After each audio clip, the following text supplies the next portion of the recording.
Welcome to the Danny Clinkscale Reasonably Irreverent podcast. Insightful and witty commentary, probing interviews, and detours from the beaten path. Welcome to Kansas City Profiles presented by Easton Roofing, and it's time to visit with Chris Browne, who has, as I'll talk about later, really a cool title in his new job after his time in baseball, spanning from when he was a boy with the Royals as a bat boy and a clubhouse boy through minor league baseball and on to independent baseball as 18 years as the general manager with the Kansas City T-Bones, and now the director of experiences for Perfect Game Midwest. And it's an organization which is really helping to develop and has over the past couple of decades baseball at its lowest levels and core levels. It's the world's largest elite youth baseball and softball platform and scouting service, producing over 5,500 tournament showcases and events each year across the country. Myriad Major League Baseball players have gone through the Perfect Game program, and now Chris is part of that at Perfect Game Midwest as they expand to this particular area and bring the gospel of baseball around. And it's fun to catch up with Chris. He was one of the very first Kansas City Profiles presented by Easton Roofing, as we'll talk about, and you can go back and catch the archived edition for that when we talk about all his baseball experiences and growing up and the business of baseball. But in this particular one, we're catching up and talking about opening day memories and talking about different levels of baseball and changes in baseball, of course, professionally this year with the truncation of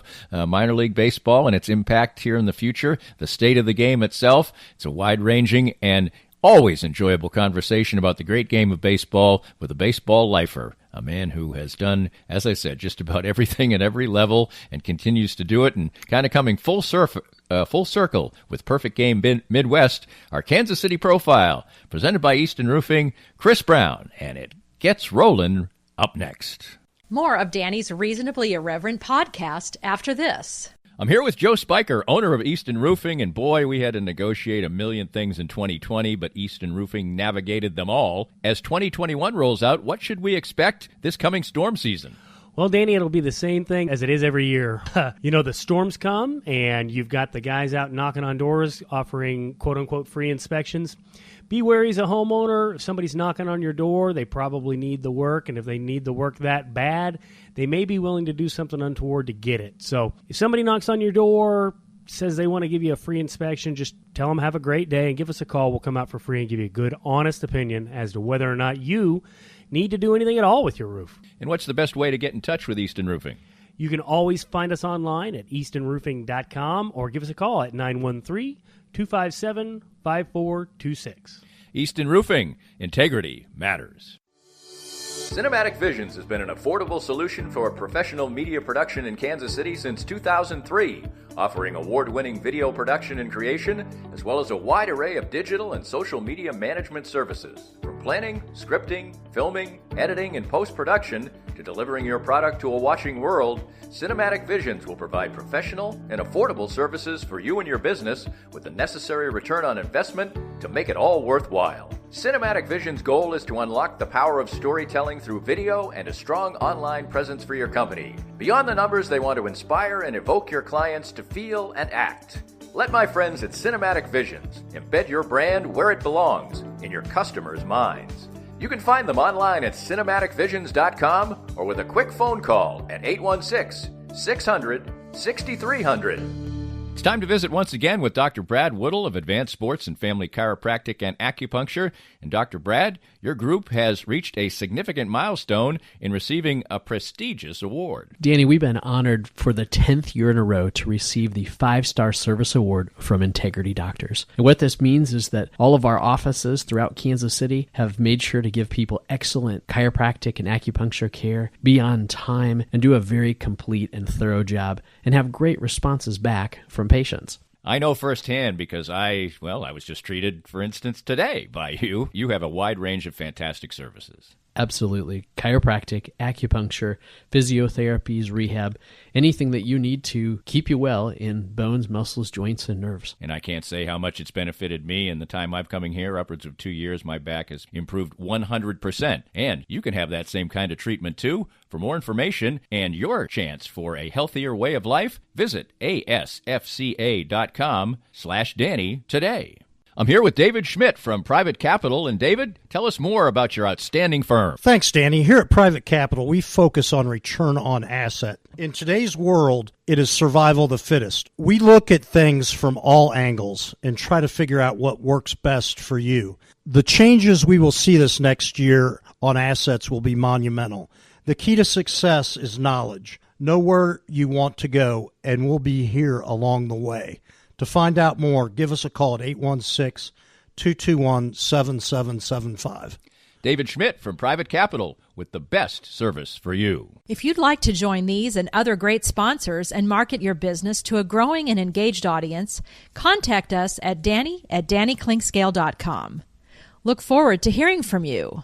Chris, it's a pleasure catching up with you once again. You are one of the very first Kansas City profiles presented by Easton Roofing. And if people want to dig deep into some of the old baseball stories in your time as a teenager and things like that, we'll touch on that a little bit, but they can go back and catch the archived edition. Everything that we've ever done is at DannyClinkscale.com, and you can find it there on the podcast page. So that is certainly something that you can wade through if you indeed like. But we're here catching up with Chris Browne here in 2021, and for everybody, 2020 is just was an insane year, and of course in your world it was as well. Well, let's just start here, as yesterday was opening day, and we're not going to get into the dynamics of all that, of course, but you experienced opening day in so many different ways. You were a bat boy and clubhouse attendant for the Royals, and obviously 18 years with the Kansas City T-Bones and 18 opening days for them. I'm sure in whatever different way you enjoyed it, even as a fan yesterday, that for a great baseball guy like you, opening day is kind of like the first day of school or something like that. Well, first of all, Danny, it's a pleasure to be on with you again. I really enjoy your podcast, and it's very informative, some of the interviews that I had a chance to sit down and listen to, or when I'm out and about. So keep up the great work, and I'm just proud and honored to be a part of this today. But yeah, overall, opening day for us sports fans and baseball fans, it's a new beginning. It's the best day of the year. It's when your team has a chance to win the pennant and win the World Series, as they say. So many memories there. I tell you, professionally and as a kid, going to the Royals games in the 80s, then later working for the Royals as a bat boy for about 8 years in the late 80s, 90s. I can remember vividly, like I was there yesterday. I'd get the day off from school, get teachers' permission. I'll never forget 1986, raising that 1985 World Championship flag. What a memory that was. And then working in the minor league baseball with the Jacksonville Suns, now Jumbo Shrimp, AAA in Jacksonville, some of the star players we had there, Alex Rodriguez back in the day, and then, of course, with the Kansas City T-Bones for 18 years. So many memories and emotions. You got to love opening day, and there's nothing like it, and here we are. So let's glad to be playing baseball. Let's go back to your time as a bat boy in Clubby. When you were returning, obviously you'd gone through spring training and everything, and at least to some degree. But you're learning. You're not learning anything new. You know what you're doing. But what's the feeling like when each ensuing year comes up and it's time to get going for real? It was fun, and I had the opportunity, not every year, but I would go down to spring training in Fort Myers or Baseball City on my own, but I would go hang out with the guys for a couple days and stay with some of the players at their condos, if you will, and be a part of the spring training life a little bit. Heck, I was there. I stayed with George Brett at his condo the year that Bo Jackson was released, so that memory popped up recently. But what I remember about spring training going into opening day is when I was a bat boy or clubby is you're there in the clubhouse when the team arrives from flying in from Florida, and the guys, because we've been there a few years, you get a hug from George Brett, you get a high five, you get a hug from Brett Saberhagen. I mean, it was truly like welcome home, and they were happy to see us. Who are we? So that's one of my favorite memories, is the team actually coming in town, and then they would do that like day before workout, et cetera, and then boom, the pageantry of opening day, getting out of school, getting the ballpark at maybe 7 in the morning, and the flags and everything. And the 40,000 plus. I mean, I'll never forget that kind of stuff. And then we were off and running. And as you know, from working in the business and covering games, I mean, there's some crazy hours and work behind the scenes, but I wouldn't trade it for anything. And heck, I would have done it for free. But those are some of my thoughts. When it came time for you to operate as the general manager of the T-Bones and, moving up in that particular role, that's a little different because there was a lot more continuity in Major League Baseball back when you were a clubby and a bat boy. When you're in minor league baseball, there's a complete and constant turnover, and you probably, in some ways, really don't know what you have a little bit. And then, of course, you're in charge with many, many things besides just the on-field product. That must be a real carnival sense of excitement in a different way. Yeah, you think you've put together a good plan over the winter, and of course, I was blessed to hire and have some great managers. I think of Andy McCauley, Tim Doherty, Joe Cafapietro. We had some tremendous managers who kind of recruited on the player side. So, but at the end of the day, you don't know what you have until you start playing ball and you go through that spring training progress. Heck, the past few years, as you have seen, is we'd sign some guys and we'd have 4 or 5 guys picked up on opening day that we had planned on having all year. So it's a little bit of a puzzle, but yeah, it's a different animal. But nonetheless, we had great support from ownership and a great staff, great baseball staff. So it's the old, you kind of control the things you can control, and 5,000, 6,000, 8,000 fans over the years, various years at the T-Bones was a special night for Kansas City and the Wyandotte County folks and everybody in the city. So, fireworks, pageantry, it's a big deal. It was fun. But yeah, it's certainly a different animal. When obviously there's a confluence of things that went on, and COVID and politics and everything else, and your time with the T-Bones came to an end. At that point in time, having been in baseball for so long, and obviously you wanted to continue in some way, shape, or form.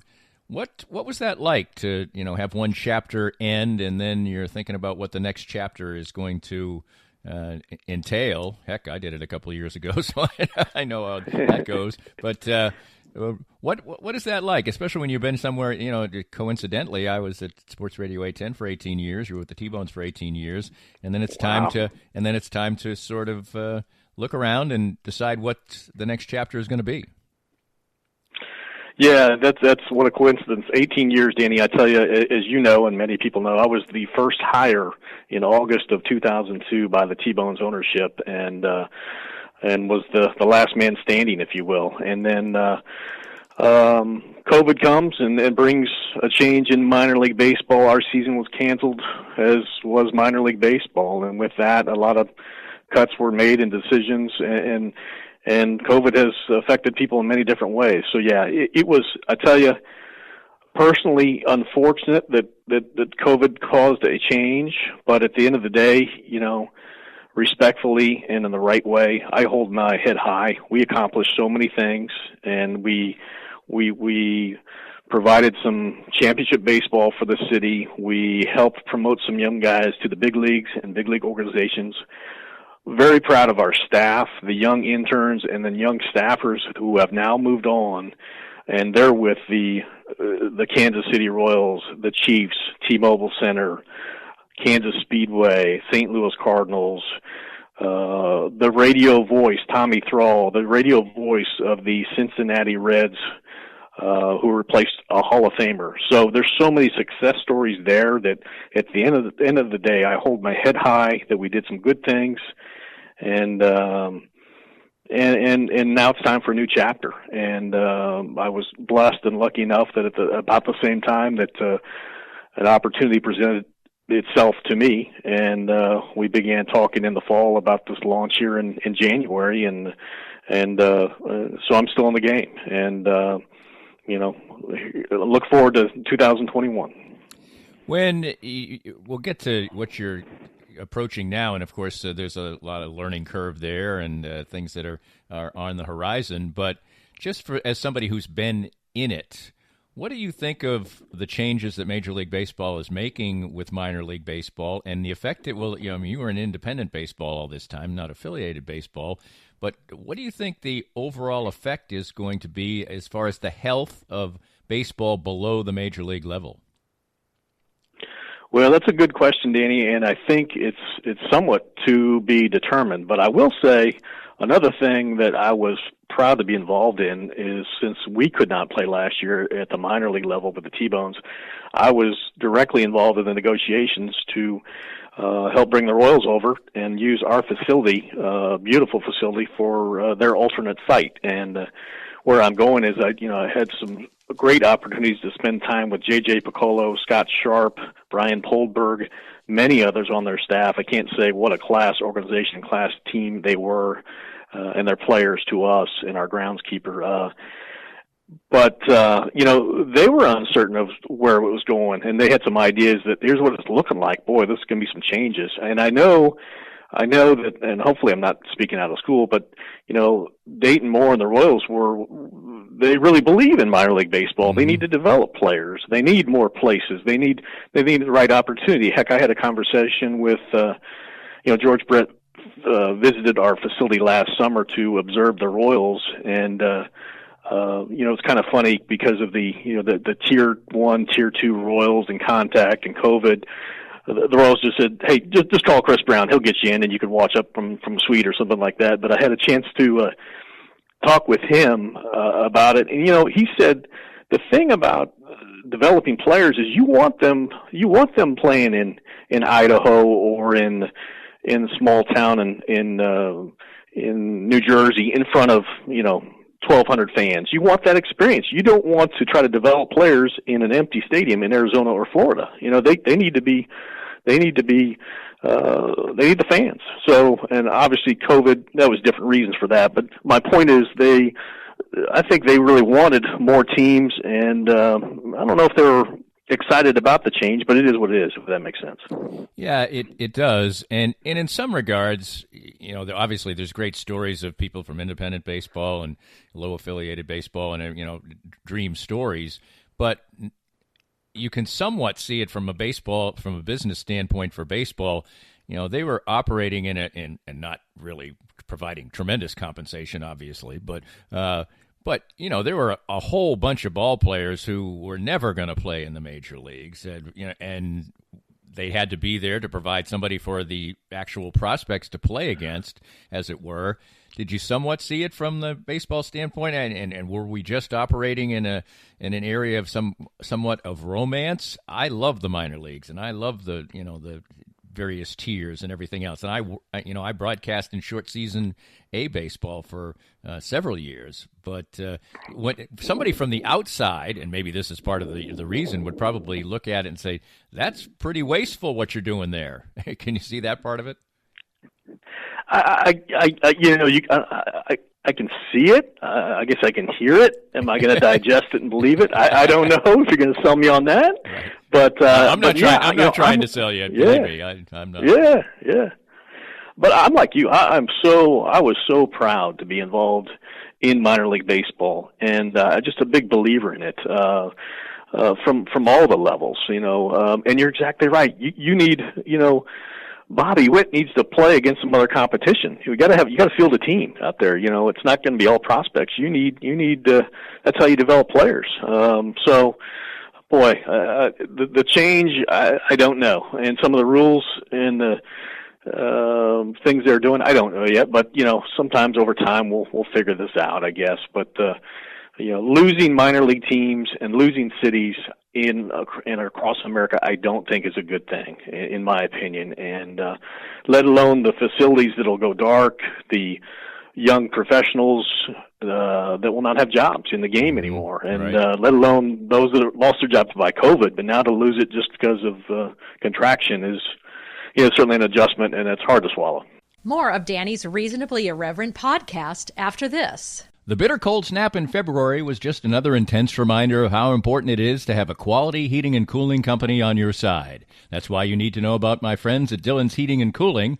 Jeff Dillon and his top-quality staff provide honest, affordable, and reliable service all year long. Their number one priority is taking care of the customer and focus on being genuine, always following through and standing behind what they say and do. If you need HVAC or AC repair, it's important you get help from a team of professionals. Dillon's Heating and Cooling's team can walk you through a range of products, the advantages of heating and cooling systems, and ultimately help you find the best HVAC system for you. They're always glad to answer your questions and set up an appointment for an installation consultation. Whether you are looking to upgrade to a newer model of your current system or need one installed in a new home, give my friends at Dillon's Heating and Cooling a call today at 913-214-0529. That's 913-214-0529, or visit dillonsheatingandcooling.com to answer all of your questions.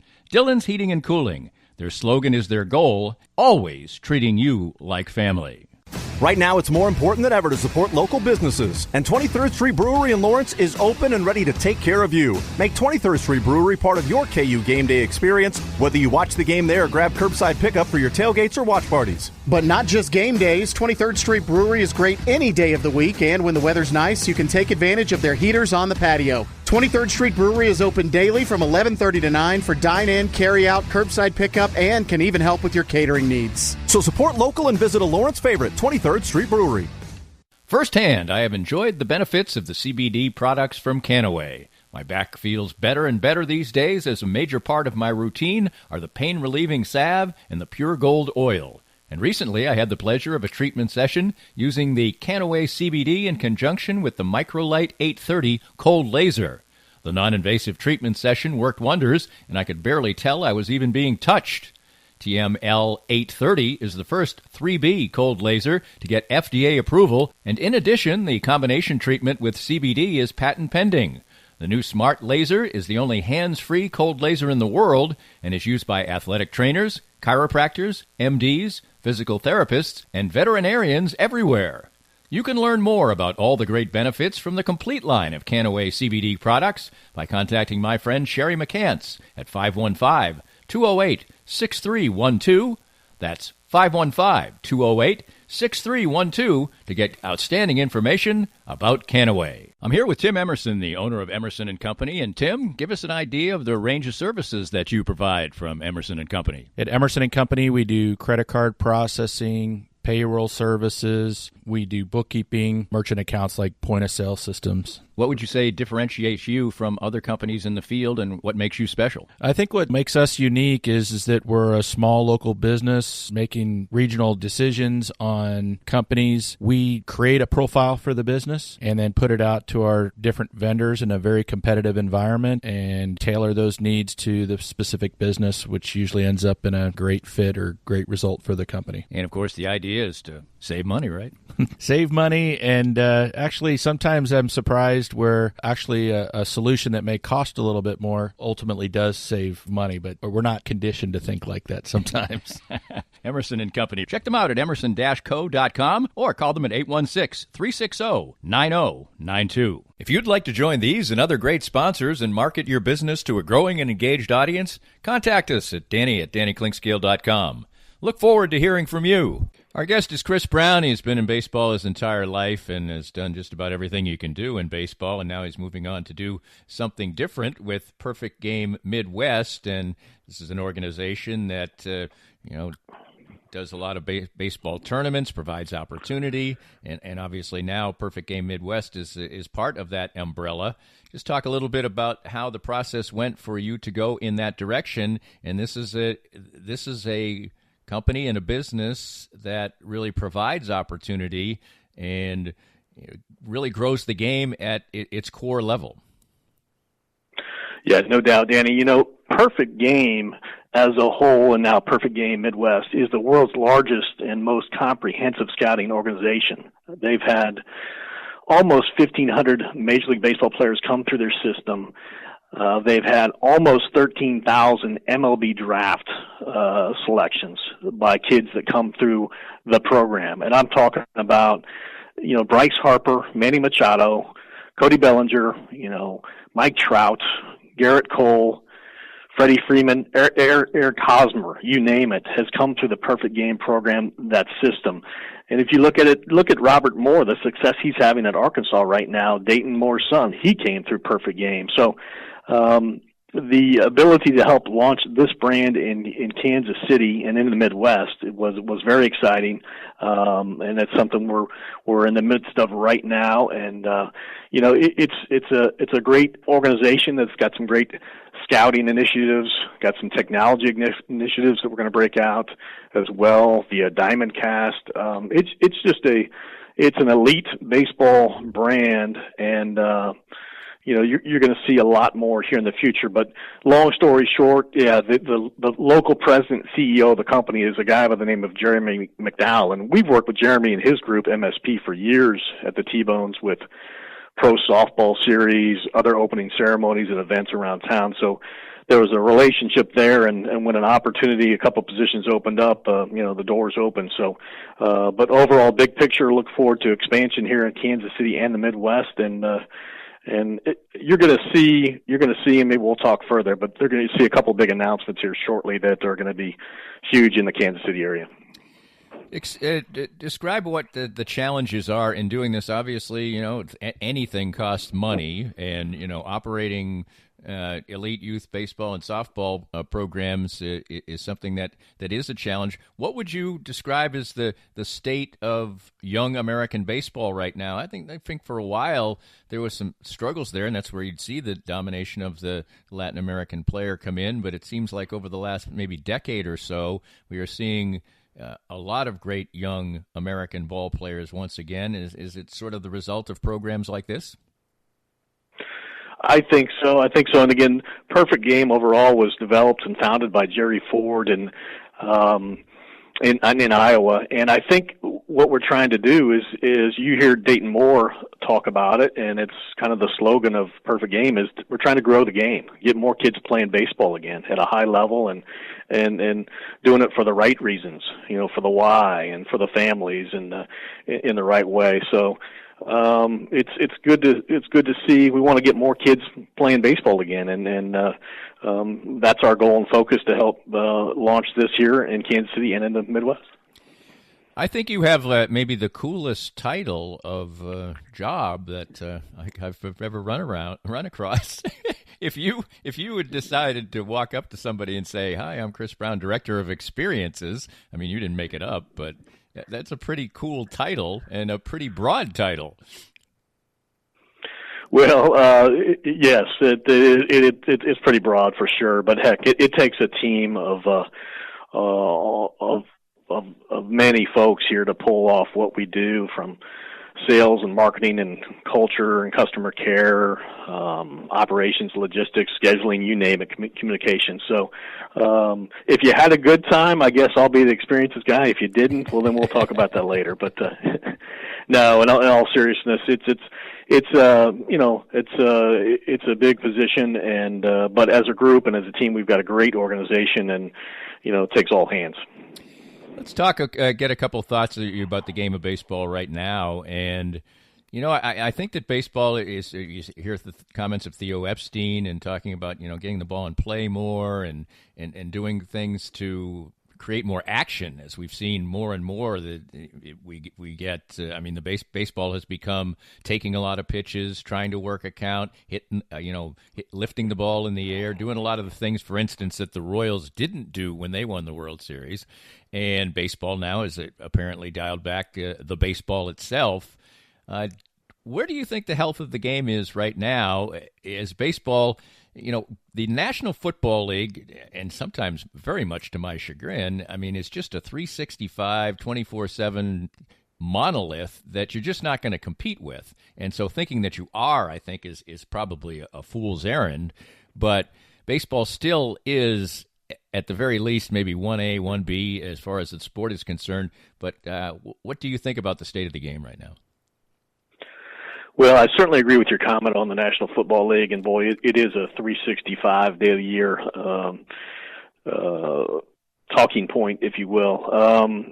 So, state of the game for baseball, I don't know. I'm not I'm all for the home run, but the amount of home runs we're seeing to me is not that exciting. I don't mind a good 4-2 ball game. The strikeouts, I prefer guys to get on base. I guess I can live with the strikeouts. I'm not big on the shifts though. So I don't know, Danny.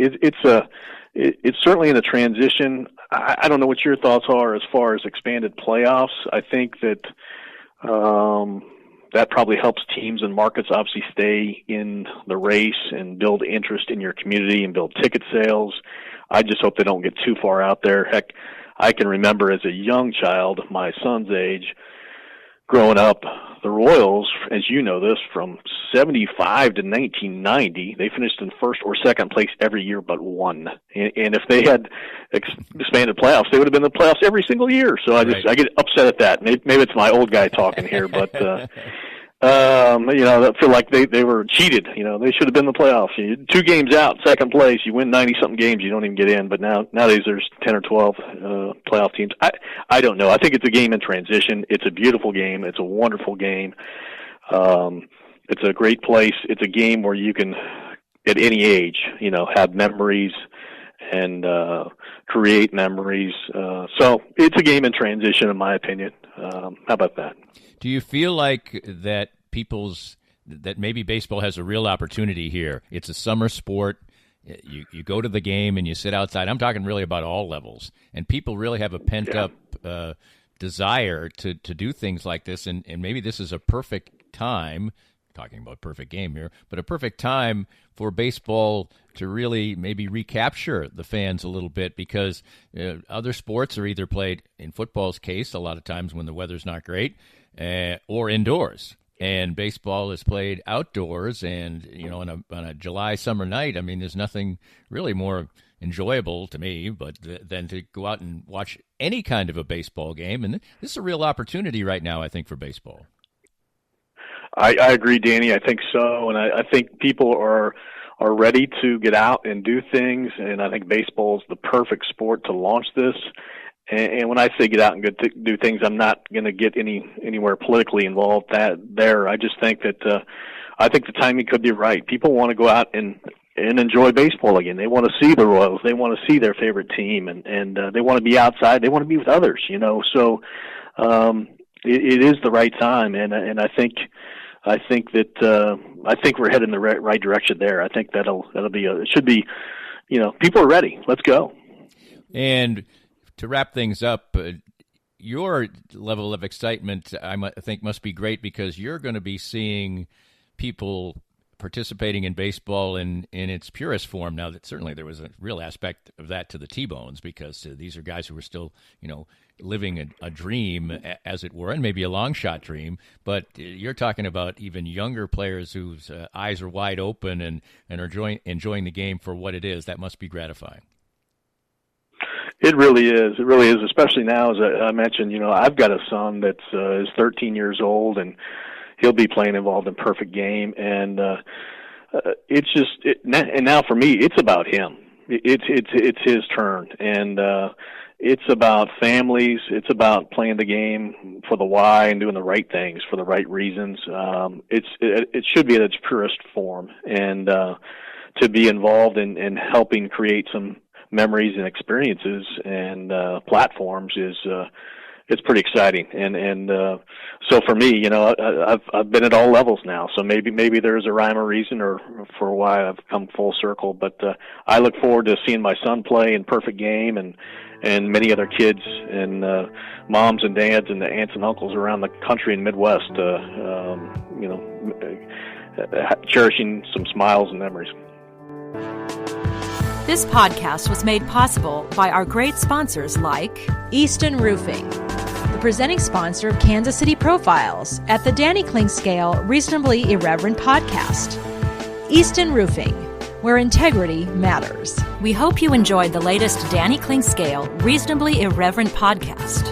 Come back soon for something fresh and new.